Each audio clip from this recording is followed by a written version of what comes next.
थर थर करी 3 थर आंब गछ डाଳରେ बसा बांधिलाणी हलदी बसंत। मात्र 3 थर जाक बुढ़ा माଙ୍କड़ से डाଳରେ डियां डेଇଁ करी ता बसाको भांगी दौछि। जेते काकुति मिनती है कहले भी बुढ़ा माଙ୍କड़ ता कथा को जमारू शुणुनी। माँ हलदी बसंत मुंडरे भारी चिंता। बसंत ऋतु बाओ केते दिन रहिबो। साहाड़ा गछ मानंकरे फूल कसी धरिलाणी। बुदा मानंकरे सगड़ बाटुआ कोली पाची लाल टहटह दिसिबो। सेते बेलकु जदि छुआ होई जाइथिबे तेबे सिना तांको कुनी कुनी थंटरे ए सबु कोली को आधार दबो आउ छुआ सबु चंचल बढ़ी जिबे। हेले पर घर भंगा निया गिला बुढ़ा मांकड़टा मूलरु तो बसा रखी दउनी। से अंडा दबो केबे आउ छुआ फुटिबे केबे। बापा हलदी बसंत भी नुआ गछटिए खोजी खोजी नयांत हेलाणी। सबु गछरे तो अन्य पक्षी माने बसा बांधि सारिलेणी। शेषकु से माँ हलदी बसंत पाखरे पहुंची कहिला, बुझिल पाख आखरे आउ को गछ भी खाली नाई। अन्य चढ़ई माने सबु गछरे बसा बांधि अंडा देई सारिलेणी। आउ केतेक अंडा उषुम अछंती। आमे एबे कौन करिबा कहिल? माँ हलदी बसंत दुखरे कांदी पकेला। कांदी कांदी कहिला, से निया गिला बुढ़ा मांकड़ को जबत करने को कौन एठी सतरे केही भी नाहंती। एतिकी बेले सेमानंकर बंधु डामरा काऊ आसी सेठारे पहुंची गला। 2 जण जाक हलदी बसंत डामरा काऊ आगरे सबु दुख कहानी कहिले। एहा सुनी डामरा काऊ कहिला, सतरे तमे माने बड़ भीरु बुढ़ा मांकड़टा को जबत करि पारुना।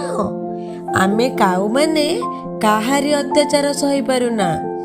आमर किए अनिष्ट कले आमे ताको खुंपी बिदारी अस्तव्यस्त करि पकाऊ। सर्वसाधारण रास्ता उपरे समस्ते एकाठी होई बड़ पाटिरे गाली दो। सेथि पाई तो बुढ़ा मांकड़ आमर बसा ही माड़े नहीं। एक कथा सुनी हलदी बसंत माने कहिले, एबे आमे कौन करिबो किछि गोटे उपाय हमकु दियो डामरा भाई। आमे तो हेलु गायक जाति। बसंत ऋतुरे गीत गाइबा आमर काम। आमे तो आउ तम भली लड़ुआ जाति नुह जे बुढ़ा मांकड़ सह लड़े करिबो। एही कथबार्ता समय रे सेठी आसी पहुंची गला गांगोई भाई। सीए सेई गछ डालरे बसु बसु काऊ ताकू पचारिला, आउ कौन गांगोई महाराज, एबे तो गाड़िया पोखरी सब सुखी गलानी, भल माछ 2टा तो मिलुथिबो। गांगोई कहिला, ए नाम मनीष पेटकू पा सबु नियंट। पोखरी गाड़ियारू एबे कुजी गेंडाटिए मिलिबा भी कष्ट। आउ माछ कथा तेणिकी थाऊ। एहा परे से हलदी बसंत आड़कू चाही कहिला, आउ कौन हलदी बसंत भाई, एमती कौन मोर मुह सुखई मन दुखरे बसच म। चारिआडे एते रंगर फूल, एते रंगर कोली, आउ एते सुंदर पवन। तमर सेई मनमताणिया गीत कुळुरु कुळुरु पदे अधे गांतनी शुणन्ते। हलदी बसंत आउ कहबा कौन, से पुणी थरे कांदी पकेला ओ शेषरे से निया लगा बुढ़ा मांकड़ ता बसा भांगिबा कथा बखाणी बसिला डामरा काऊ।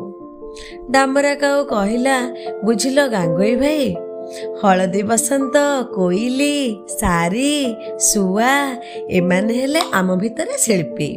पक्षी जगतर सभ्यता और संस्कृति एमानंक जोगु ही बंचिछि। एमानंकु आमे साहाଯ୍य न कले आम जीवन ही वृथा। सेते बेलकु बगटिए भी कोठु उड़ी आसी सेठु अल्प दूररे गोटे थुंटा गछ डाल उपरे गुम मारी बसी थाए। बगटी के बेसी कथबार्ता करेनी, तार भी मिलामिशा टिके कम। सुआ कहे, बगटा भारी स्वार्थपर, पानी कुआ सिना बुड़ी बुड़ी माछ खाए, हेले बगटा धार्मिक भली बसी थाए। आउ मिनटिए मुंड टेकिला क्षणी सांगे सांगे खाई दिए। सारी कहे, काऊ टिके रंगरे कला बोली बगता को खातिर करे ना। ପକ୍ଷୀ ଜଗତର ଶ୍ରେଷ୍ଠ ସୁରଶିଳ୍ପୀ କୋଇଲିର ରଙ୍ଗ ବି ଟିକେ କଳା ବୋଲି ବଗ ତାକୁ ବି ଖାତିର କରେ ନା। ପ୍ରକୃତରେ କହିବାକୁ ଗଲେ ତା ମନରେ କଳା ଗୋରା ଭେଦଭାବ ବହୁତ ବେଶୀ। କାଉର ବଡ଼ ପାଟି ଶୁଣି ବଗ କହିଲା, ତମେ ବେଶୀ ରାଉ ରାଉ ହୁଅନି ମ। ଏଇ ଯେଉଁ ପକ୍ଷୀ ଜଗତର ଶିଳ୍ପୀ ହଳଦୀ ବସନ୍ତ ଆଉ କୋଇଲି ପାଇଁ ତମ ମନ ଏମିତି ବ୍ୟାକୁଳ ହେଇ ଉଠୁଛି, ଏମାନେ ବର୍ଷ ସାରା କୋଉଠି ଥାଆନ୍ତି? ଏଇ ବସନ୍ତ ଋତୁ ଆସିଲେ ଦଳ ଦଳ ହୋଇ ଆସି ନାନା ରଙ୍ଗ ଢଙ୍ଗ ଦେଖେଇ ଆମ ଆହାର ଉପରେ ଭାଗ ବସାନ୍ତି। ଏମାନଙ୍କର କ'ଣ ଜନ୍ମଭୂମି ପ୍ରତି ସ୍ନେହ ମମତା ଅଛି? ହଳଦୀ ବସନ୍ତ ବଗର ଏଇ ଅପବାଦ ଭରା କଥା ଶୁଣିବା ପରେ ଖୁବ୍ ଦୁଃଖିତ ହେଲା, ଆଉ ଟିକେ ରାଗିଗଲା ମଧ୍ୟ। କହିଲା, ଦେଖ ବଗ ଭାଇ, ଆମେ ହେଲୁ ଶିଳ୍ପୀ, ସମଗ୍ର ବସୁଧା ଆମର ଜନ୍ମଭୂମି। ଆମେ କାହାରିକୁ ବି ପର ଭାବୁନାହୁଁ, ସମସ୍ତେ ଆମର ଅତି ନିଜର।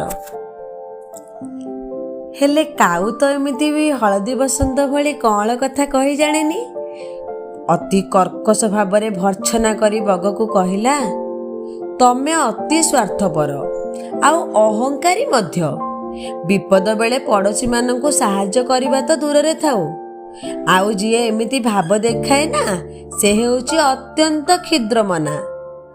କାଉ କଥାକୁ ସମସ୍ତେ ସମର୍ଥନ କରି ସବୁ ଚଢ଼େଇ ଏକାଥରକେ ରାବି ଉଠିଲେ।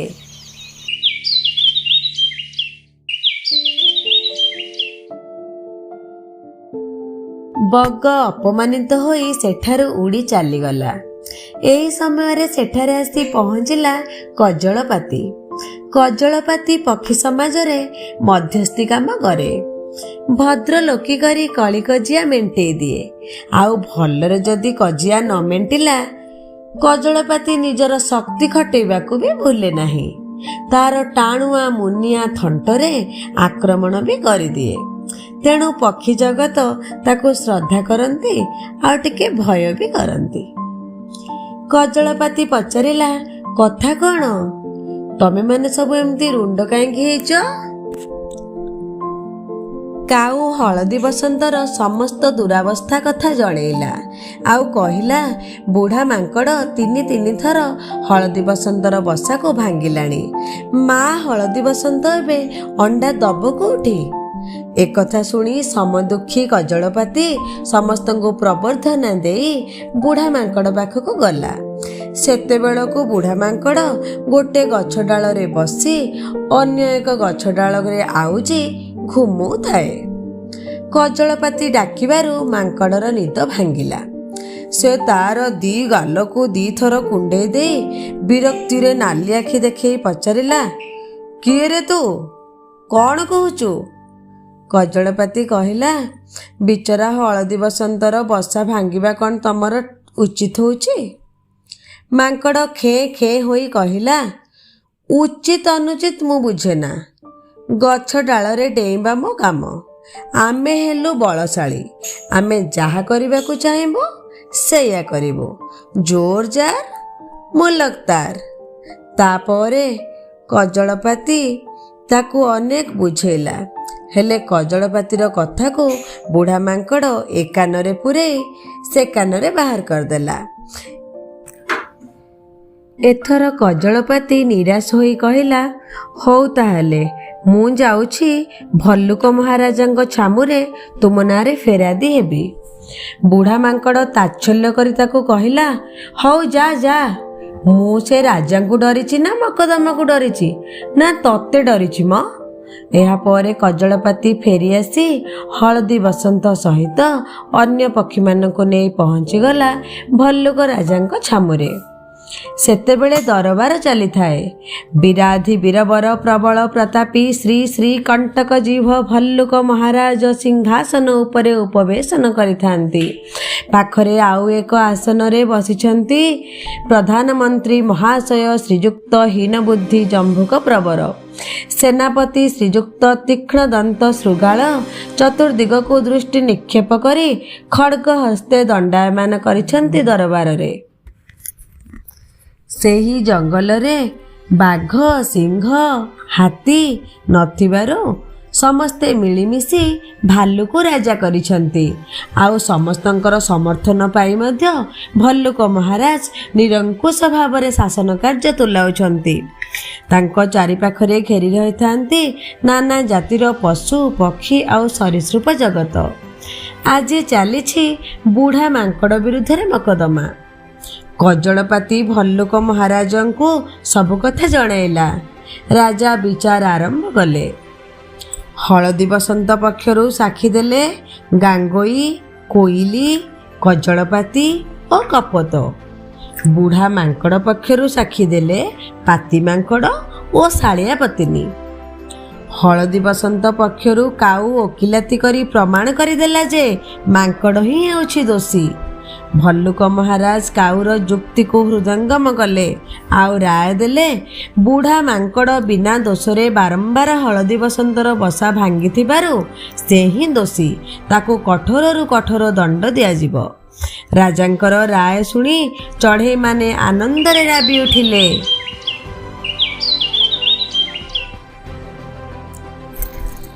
ମାତ୍ର ବୁଢ଼ା ମାଙ୍କଡ଼ ଦୁଇ ଗୋଡ଼ରେ ଛିଡ଼ା ହୋଇ ଯୋଡ଼ ହସ୍ତରେ କହିଲା, ଧର୍ମାବତାର, ଆପଣଙ୍କର ଆଦେଶ ଶିରୋଧାର୍ଯ୍ୟ। ମାତ୍ର ଆପଣ କେବଳ ଆଗକୁ ଚାହିଁ ବିଚାର କରୁଛନ୍ତି ମଣିମା। ମଣିମା ଏବେ ଟିକେ ପଛକୁ ଚାହିଁବା ହୁଅନ୍ତୁ। କାରଣ ଆଗ ପଛକୁ ଚାହିଁ ବିଚାର ନ କଲେ ବିଚାର ଏକତରଫା ହୋଇଯିବାର ସମ୍ଭାବନା ଅଛି। ମାଙ୍କଡ଼ର ଏକଥା ଶୁଣି ଭଲ୍ଲୁକ ମହାରାଜ ପଛକୁ ଚାହିଁ ଦେଖିଲେ ସିଂହାସନର ପଛପଟେ ଗୋଟେ ବିଶାଳ ପାଚିଲା ପଣସ ଥୁଆ ହୋଇଛି। ତାକୁ ଦେଖି ତ ରାଜାଙ୍କ ମନ ଭଳିଗଲା। ଆଉ ରାଜାଙ୍କ ପାଟିରୁ ଲାଳ ଟପକି ପଡ଼ିଲା। ସେ ସାଙ୍ଗେ ସାଙ୍ଗେ ବିଚାର ବଦଳେଇ ଦେଇ ରାୟ ଦେଲେ, ନା ନା, ପ୍ରକୃତରେ ହଳଦୀ ବସନ୍ତ ହିଁ ହେଉଛି ଦୋଷୀ। ସେ ହିଁ ଦଣ୍ଡ ପାଇବାକୁ ହକଦାର। କାଉ ବିଚଳିତ ହୋଇ କା କା ରାବି ଉଠିଲା, ନା ନା ମହାରାଜ, ହଳଦୀ ବସନ୍ତର ଦୋଷ କ'ଣ? ଭଲ୍ଲୁକ ମହାରାଜ କହିଲେ, ଆରେ ନିର୍ବୋଧ କାକ, ବାନରମାନେ ହେଲେ ବଳବାନ ଜାତି। ପୁଣି ସେ ଶାଖା ମୃଗ ଅଟନ୍ତି। ତାର ପ୍ରକୃତି ସେ ଗଛ ଡାଳରେ ଡେଇଁବ ହିଁ ଡେଇଁବ। କାଉ କହିଲା, ହଁ ମହାରାଜ, ସେ ଗଛ ଡାଳରେ ଡେଇଁପାରେ, ମାତ୍ର ହଳଦୀ ବସନ୍ତର ବସା ଭାଙ୍ଗିବ କାହିଁକି? ରାଜା କହିଲେ, ମାଙ୍କଡ଼ ଯେଉଁ ଡାଳରେ ଡେଇଁବ ହଳଦୀ ବସନ୍ତ ଆଗେ ସେଇ ଡାଳରେ ବସା ବାନ୍ଧିଥିଲା କାହିଁକି? ଏଣୁ ହଳଦୀ ବସନ୍ତ ହିଁ ହେଉଛି ଦୋଷୀ। ତାକୁ ଜେଲ୍ ଆଉ ଜୋରିମାନା ଉଭୟ ଦଣ୍ଡ ଦିଆଯିବ। ମାଙ୍କଡ଼ ମହା ଆନନ୍ଦରେ ରାଜାଙ୍କୁ ସଲାମ କରି ଡେଇଁ ଡେଇଁ ଦରବାର ତ୍ୟାଗ କଲା। ଚଢ଼େଇମାନେ ନିରାଶ ହୋଇ ନିରୁପାୟ ଭାବରେ ଦଳ ବାନ୍ଧି ନୀରବରେ ଫେରିଲେ। ରାଜାଙ୍କର ହଠାତ୍ ଏମିତି ବିଚାର ବଦଳି ଯିବାର କାରଣ ବୁଦ୍ଧିମାନ କାଉ ବି ଜାଣିପାରିଲା ନାହିଁ। ସେମାନେ ଅଳ୍ପ ଦୂର ଯାଇଛନ୍ତି କି ନାହିଁ, କଜଳପାତି ଦେଖିଲା ଘର ଚଟିଆ ତାର ଟିକି ଟିକି ଡେଣା ମେଲେଇ ତୀର ବେଗରେ ସେମାନଙ୍କ ଆଡ଼କୁ ଛୁଟି ଆସୁଛି। ଘର ଚଟିଆ ଉଡ଼ି ଉଡ଼ି ଅଣନିଶ୍ୱାସୀ ହେଇଯାଉଥାଏ। ସେ ପହଞ୍ଚି କହିଲା, ଭାଇମାନେ, ମୁଁ ରାଜାଙ୍କ ସିଂହାସନ ପଛପଟରେ ବସା କରିଥିଲି। ମୁଁ ଦେଖିଛି ବୁଢ଼ା ମାଙ୍କଡ଼ ବହୁ ଆଗରୁ ମନ୍ତ୍ରୀଙ୍କୁ ହାତ କରି ରାଜସିଂହାସନର ପଛପଟେ ଗୋଟେ ବଡ଼ ପାଚିଲା ପଣସ ଲାଞ୍ଚ ସ୍ୱରୂପ ରଖିଦେଇଥିଲା। ଲାଞ୍ଚ ପାଇ ରାଜା ଏମିତି ବିଚାର ବଦଳେଇ ଦେଇଛନ୍ତି। କାଉ ଏକଥା ଶୁଣି ଉତ୍ତ୍ୟକ୍ତ ହୋଇ ଉଠିଲା। କା କା ରଡ଼ି କରି ଚତୁର୍ଦିଗ କମ୍ପେଇ ଦେଲା। ତାର ରଡ଼ି ଶୁଣି ଶହ ଶହ କାଉ, କଜଳପାତି, ଚିଲ, ଶାଗୁଣା ଆଦି ପକ୍ଷୀ କୁଆଡ଼ୁ ଉଡ଼ି ଆସି ଜମା ହୋଇଗଲେ। ସେମାନେ ଏକାଠି ବସି ସ୍ଥିର କଲେ ସମସ୍ତେ ମିଶି ଏଭଳି ଲାଞ୍ଚୁଆ ରାଜା ଆଉ ମନ୍ତ୍ରୀଙ୍କୁ ଆକ୍ରମଣ କରିବେ ଆଉ ସିଂହାସନରୁ ତଡ଼ିଦେବେ। ଏହାପରେ ସବୁ ପକ୍ଷୀ ମାତି ଉଠିଲେ। ପକ୍ଷୀ ବାହିନୀ ଛୁଟି ଚାଲିଲେ ରାଜଦରବାର ଅଭିମୁଖେ। ସବା ଆଗରେ ଥାଏ ଶଙ୍ଖଚିଲ। ସେ ଶଙ୍ଖ ଫୁଙ୍କୁଥାଏ।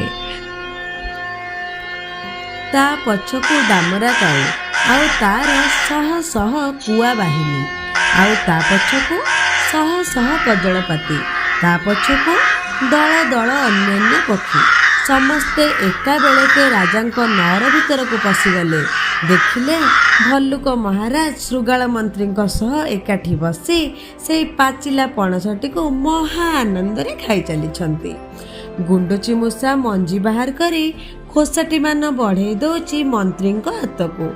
ଆଉ ସ୍ୱୟଂ ବୁଢ଼ା ମାଙ୍କଡ଼ ଗୋଟି ଗୋଟି କରି ପଣସ ଖୋସା ବଢ଼େଇ ଦେଉଛି ଭଲ୍ଲୁକ ମହାରାଜଙ୍କ ପାଟିକୁ। ପକ୍ଷୀମାନେ ଏ ଦୃଶ୍ୟ ଦେଖି ଆହୁରି ରାଗିଗଲେ। ଆଉ ମହା କୋଳାହଳ କରି ଲାଞ୍ଚଖିଆ ରାଜା, ମନ୍ତ୍ରୀ ଆଉ କର୍ମଚାରୀମାନଙ୍କୁ ଖୁମ୍ପିବାରେ ଲାଗିଲେ। କୁଆମାନଙ୍କର ଥଣ୍ଟର ଆଘାତରେ ବୁଢ଼ା ମାଙ୍କଡ଼ ଖଣ୍ଡିଆ ଖାବରା ହୋଇଗଲା। ଆଉ ଶୃଗାଳ ଯେତେ ଲୁଚିଲେ ମଧ୍ୟ ଚିଲମାନଙ୍କ ଆକ୍ରମଣରୁ ରକ୍ଷା ପାଇପାରିଲା ନାହିଁ। ଆଉ ଶେଷରେ କଜଳପାତିଙ୍କ ଭାଗରେ ପଡ଼ିଲା ଭଲ୍ଲୁକ ମହାରାଜ। କଜଳପାତିଙ୍କ ଥଣ୍ଟର ଆଘାତରେ ଭଲ୍ଲୁକ ମହାରାଜାଙ୍କର ଲୋମସ ଶରୀର ଅଳ୍ପ ସମୟ ମଧ୍ୟରେ ଲୋମଶୂନ୍ୟ ହୋଇଗଲା। ରକ୍ତ ଜୁଡ଼ୁବୁଡ଼ୁ ଦେହରେ ସେମାନେ କିଏ କୁଆଡ଼େ ଗଲେ କୌଣସି ଖବର ମିଳିଲା ନାହିଁ। ଆମେ ଏହି ଗପଟିରୁ ଏହା ଶିଖିଲେ ଯେ ଅନ୍ୟାୟକୁ କେବେ ବି ବରଦାସ୍ତ କରିବା ଉଚିତ ନୁହେଁ। ପକ୍ଷୀମାନେ ବି ଅନ୍ୟାୟ ବିରୁଦ୍ଧରେ ବିପ୍ଳବ କରିପାରନ୍ତି। ତ ଆମେ ତ ମଣିଷ, କେବେ ବି ଅନ୍ୟାୟକୁ ପ୍ରଶ୍ରୟ ଦେବା ନାହିଁ, ତା ବିରୁଦ୍ଧରେ ସ୍ୱର ଉତ୍ତୋଳନ କରିବା ଉଚିତ। ଗପଟିକୁ ଶେଷ ଯାଏଁ ଦେଖିଥିବାରୁ ଆପଣ ସମସ୍ତଙ୍କୁ ଅଶେଷ ଅଶେଷ ଧନ୍ୟବାଦ। ପ୍ଲିଜ୍ ସପୋର୍ଟ ମି by like, share and subscribe to my channel. Thank you.